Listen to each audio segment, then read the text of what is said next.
Belges et Européens ont déposé... Revue de presse du lundi matin, de nombreux résidents s'informent sur l'actualité et en une aujourd'hui. Attention, attention, ce lundi, journée la plus chaude de juillet.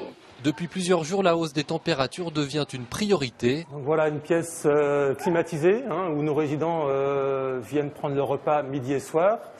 Et ils peuvent aussi venir tout au long de la journée pour trouver un endroit frais.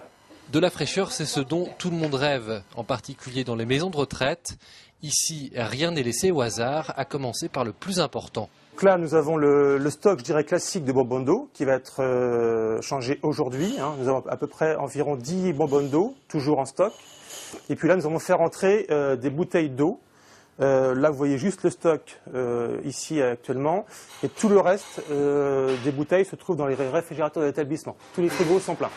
Tout ici est mis en œuvre pour lutter contre la montée du thermomètre. Ventilateurs, climatiseurs sont donc indispensables. Même de simples draps mouillés deviennent de véritables murs anti-chaleur.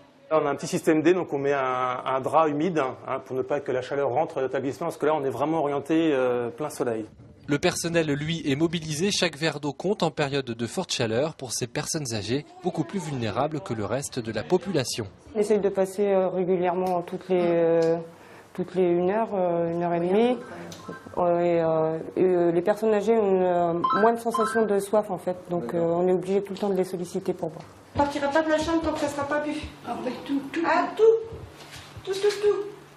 Si ces résidents seront bien encadrés cet été, ce n'est pas le cas de toutes les personnes âgées.